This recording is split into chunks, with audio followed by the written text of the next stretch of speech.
दोस्तों, आज हम आपको इस वीडियो में बताएंगे पाइल्स, फिस्टुला और फिशर जो आज के समय में सबसे ज़्यादा देखने को मिल रहा है और इसके क्या बचाव हैं और इसका होने का कारण क्या है। तो आइए बने रहिएगा इस वीडियो में, हम आपको बताते हैं। सबसे पहले जान लेते हैं पाइल्स क्या है। पाइल्स बेसिकली दो प्रकार का होता है, एक इंटरनल पाइल्स और एक एक्सटर्नल पाइल्स। इंटरनल पाइल्स वो है जिसमें पाइल मार्क्स यानी कि जो मस्से अंदर की तरफ होता है, यानी कि जो टॉयलेट वाला जो रास्ता है उसमें मस्से होते हैं तो उसको इंटरनल पाइल्स, और अगर मस्से लेट्रिन वाला जो रास्ता है उसके बाहर की साइड में कहीं दिखाई देते हैं तो उसको एक्सटर्नल पाइल्स बोलते हैं। दोनों ही पाइल्स इरिटेबल हैं, दोनों ही पाइल्स पेनफुल हैं, दोनों ही पाइल्स में ब्लीडिंग होने की संभावनाएं रहती हैं। फिर हम बात करते हैं फिस्टुला क्या है। फिस्टुला वह है कि उसमें एनस रीजन यानी कि जो लेट्रिन का रास्ता है वहाँ और लेट्रिन की बाहर की जो एनस है उसके बाहर की सराउंडिंग चारों तरफ कहीं भी अगर कोई ओपनिंग, कोई एब्सिस टाइप का दिखाई देता है और उसमें अगर पस का फॉर्मेशन हो रहा है, पस लगातार ड्रेनेज हो रहा है, तो उसको हम फिस्टुला बोलेंगे। फिर बात कर लेते हैं हम फिशर की। फिशर एनस रीजन में कहीं अगर कोई स्वेलिंग या फिर एनस रीजन जो है, जो टॉयलेट का रास्ता है वो शर्करा हो गया है, छोटा हो गया है, या फिर वहाँ पे कोई एब्सिस टाइप का दिखाई देता है तो हम उसको फिशर बोलेंगे। दोस्तों, सबसे ज़्यादा जो एनस रीजन्स वाली जो बीमारियाँ ये फिस्टुला, फिशर या पाइल्स सबसे ज़्यादा देखने को मिल रहा है, तो इसका मुख्य कारण ये है कि वो हमारा खान-पान, क्योंकि आज की डेट में सबसे ज़्यादा फास्ट फूड का यूज़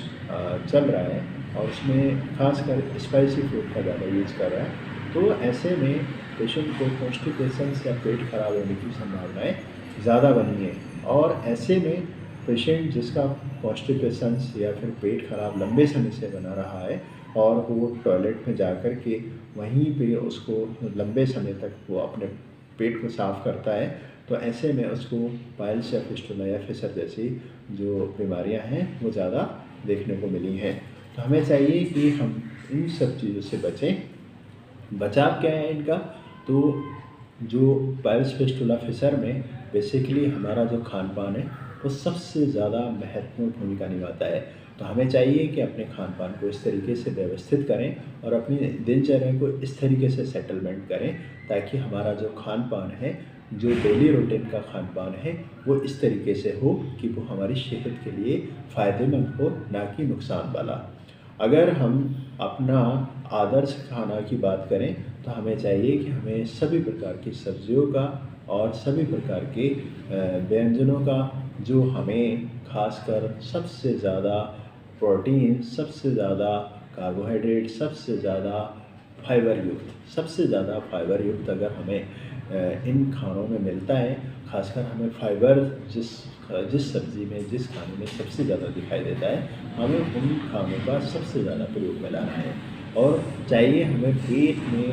जो प्रॉब्लम्स हैं, चाहे वो एसिडिटी की है, कॉन्स्टिपेशंस की है या फिर इसके अंदर कुछ भी है, तो हमें उन्हें होने नहीं देना है। तो हमें चाहिए कि इसका ट्रीटमेंट करके हमें अपने पेट को लंबे समय तक ख़राब नहीं रहने देना है, हमें उसका तुरंत उसका उपचार कराना चाहिए। और जो डेफिकेशंस हैं, जो मल को त्यागते समय ज़्यादा लंबे समय अगर किसी को लग रहा है तो उसे भी चाहिए कि उन सब चीज़ों से बचे। तो इसमें सबसे ज़्यादा जो जिम्मेदार है वो हमारा खान-पान है, और उसमें भी खासकर स्पाइसी फूड, उसमें जंक फूड जितना भी रहता है, चाउमीन, बर्गर, डोसा, समोसा, पकौड़ी जो भी रहता है, XYZ, इन सबको हमें चाहिए कि इनसे कम से कम इनका प्रयोग करें और पानी का प्रयोग सबसे ज़्यादा करें और लंबे समय तक सिटिंग पोस्चर में भी ना बैठें। और हमें चाहिए कि अगर किसी को पाइल्स, फिस्टुला या फिशर जैसी कोई कंप्लेन अगर देखने को मिलती है तो अपने नज़दीकी आयुर्वेदिक चिकित्सक से झाड़ सूत्र विधि द्वारा अपना ट्रीटमेंट कराएं।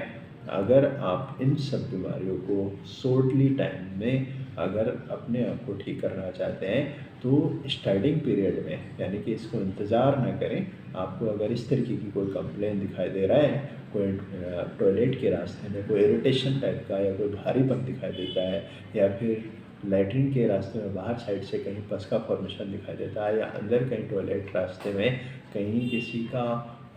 पेन बहुत ज़्यादा हो रहा है, तो ऐसी तीनों ही कंडीशन में आप अपने नज़दीकी आयुर्वेदिक डॉक्टर से परामर्श करके छारसूत्र विधि द्वारा इसका उपचार करा करके आप पाइल्स, फिस्टुला, फिशर जैसी बीमारी से बच सकते हैं। और अपने खान-पान में सबसे ज़्यादा फाइबर रिच डाइट का प्रयोग करें और सबसे ज़्यादा पानी का यूज़ करें और अपने पेट को साफ रखने की कोशिश करें। अगर किसी को कोई भी कंप्लेंट किसी भी तरीके का अगर चाहे पाइल्स से, फिस्टुला से, फिशर से रहता है तो वो हमसे संपर्क कर